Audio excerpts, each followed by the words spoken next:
Kasih untuk semua, kasih untuk semua.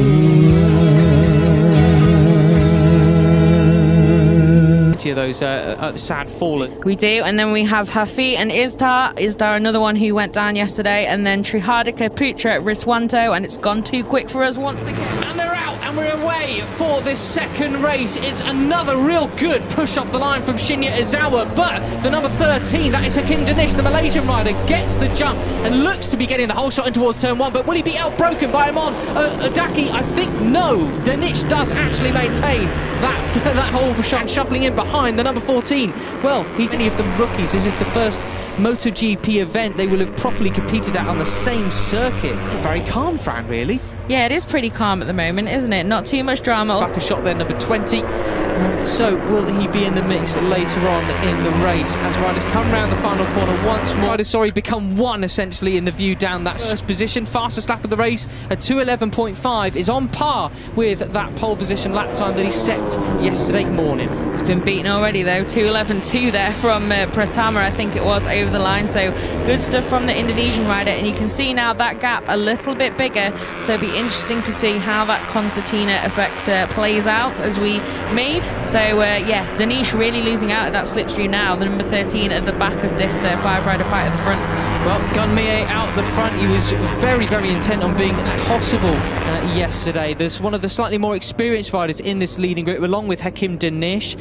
We did see Mie present last year, fully paid up professional rider and all that. It kind of has to be. But I love the way you say frequently. Like if we were to tell someone how often we'd had lunch, it'd just be like frequently, yeah. and push you in training as well, whether it be just physical training or on track training.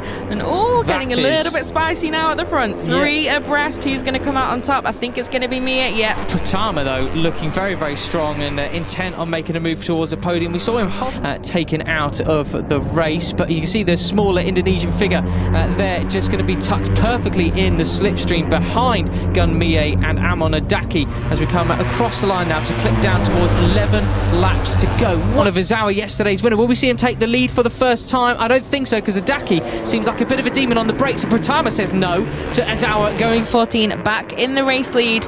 But yeah, Pratama looking very, and I know a lot of people hate this word, racy there in second place. The number 7 really hustling to try and find a way through, and he has done, it looks like, already. He's really done his homework overnight, hasn't he? This is the Pratama taking the lead. The whole of Indonesia goes wild for the young rider in the this group. They have very usefully coloured helmets with the bright orange and bright yellow.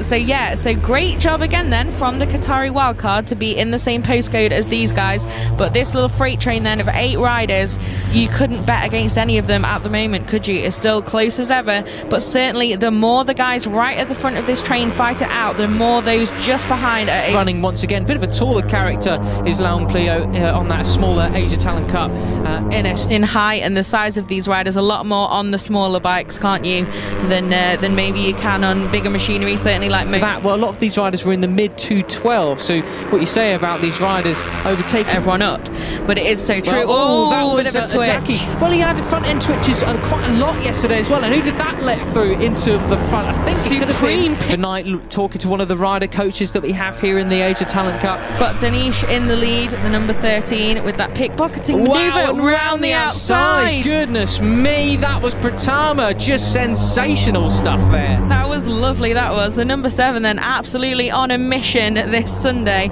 Some great moves we've seen already, and I wouldn't be surprised if he makes a move now. Is he going to go for it? No, not quite.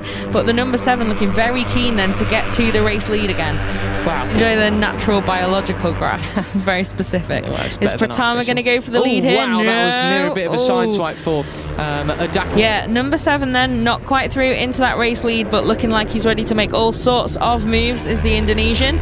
But we've still got this little freight train at the front though. We've not got any big split. Leading group last time around, and well, crossed the line in fact in 7th place, but has moved up 2 further places since then into P4. Fell in yesterday's race, another rider with years of experience under under their belt in the age of talent. Stuff to see the number 2 once again making some progress. Well, we're coming down towards 1 lap to go, and it'll be the sets of races in Indonesia being so close. The Age Talent Cup riders will be staying in Qatar because, of course, a variety of quarantine rules in their home country. But Pratama again, he just looks so impatient to get past, but then ultimately doesn't quite go for it. Maybe just trying to pile. So watch Pratama in the slipstream there. Will it be enough to make the overtake before the checkered flag? Called set by Nakarinato at Puvapat back in 2015 as well. Pratama looking for another route, possible route around Adaki in towards turn 10. Reverse the order come the end of the actual race itself, as Pratama makes a mistake into that final turn, lost a lot of drive and a lot of places with it as well. Wakamatsu nearly shares some paint with the Indonesian rider. They're neck and neck now, along with Al-Sahuti. But okay, here we are. This is what the Asia Talent Cup's all about. Maybe that's the best line down, I think. And Denisian, there's all sorts of swapping going around. The slipstream really in second position, now making a move for the lead at his home circuit, all on his own. But what about in the run into towards turn 1 now? Will Al-Sahuti manage to outbrake him? No, just round the outside he comes. So Pratama's made his way back through towards second position as well. So that's a great recovery from the Indonesian. Yeah, he's just it wasn't by much, it was by 0.031, but if he is in that position on the final timer, then it's as you were before that drama for the Indonesian rider, back in second place, and Al-Sahuti still very much in the mix in third there. To play for, isn't it? Yeah, this is it then. 4 laps to go. This is when the tone of the race really starts to change. The moves and the lines start getting a little bit more frantic. We'll see what the lap times are this time around, as Pratama just swarming all over the back of Adaki, the 2 rookies. Although we've had Pratama competing in the Mandalika races last year in the for the number 2 there, just in the back of this group with the yellow helmet. And he also yesterday that Adaki comes from the Shinya Nakano team, so yeah, got some pedigree already coming into this season. But the number 14 then still in the lead by turn 1 as well this time around, not just over the start finish line.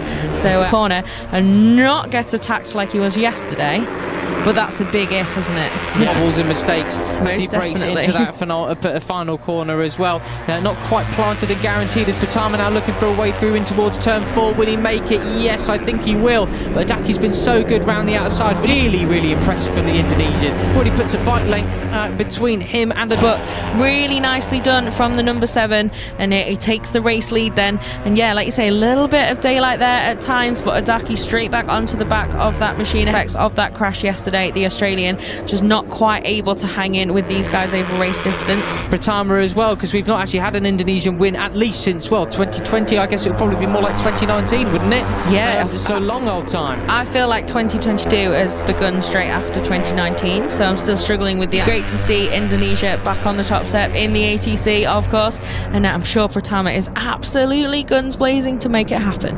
Yeah, we go to Mandalika as well on Lombok Island. He will, well, I bet there'll be plenty of support for him out there as well. So across the line we come, and Adaki does actually retake the lead as we come to the well, cards close to their chest almost as we come onto this rebellion in believing they're really having these master plans, or is it largely just wow, what a save from Pratama! Oh my goodness, that's sensational. I mean, he's got a pretty small frame. How he managed to hold on the knee slider. Look at this. Goodness me. So you think, oh, he's off, and then you think, oh, he saved it, but no, and he's still not quite back on the bike. Well, you can see there, I think that is because he's a smaller framed rider. I mean, that was sensational from the Indonesian. That was amazing. I cannot imagine the spike in heart rate there for the number 7. And that's just me in the commentary box. Literally. Looking like he's wanting to take back second place as well. So yeah, great stuff from the number 7 to keep that upright-ish. And yeah, Adaki there, like you said, got that little bit of a gap now, measuring that. But I'm sure Pratama, once he's just got his breath back a little bit, he'll be trying to cut that back down again. And who's that? That's Al-Sahuti. Goodness. Well, will that be too much? I'm not sure. I reckon they can catch him on the start and finish straight this time around. Imagine it's going to be Adaki in first. Can Pratama do it over the final lap?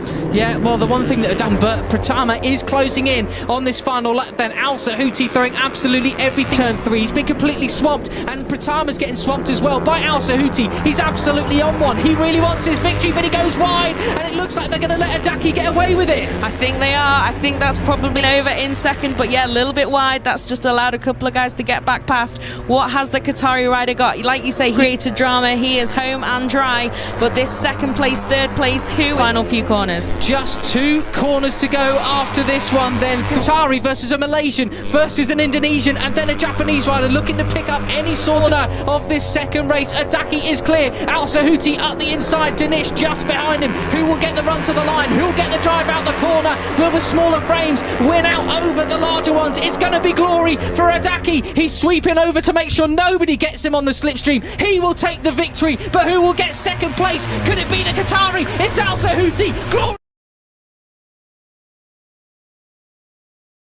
Glory for him, second place, and Pratama, the Indonesian, gets third ahead of Gun Mie. And I do hope any locals here give Hamad Al Sahuti is just celebrations and praise for his efforts today. VEDA EGA Pratama then, third position with the save of the day already. I think it will remain the save of the day. Taking the second race win here in Qatar from VEDA EGA Pratama and Shinya Azawa. Is that the right result?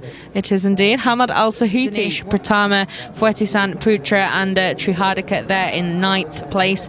But yeah. To the line then, he's not really much of a deficit. His top speed was actually 5.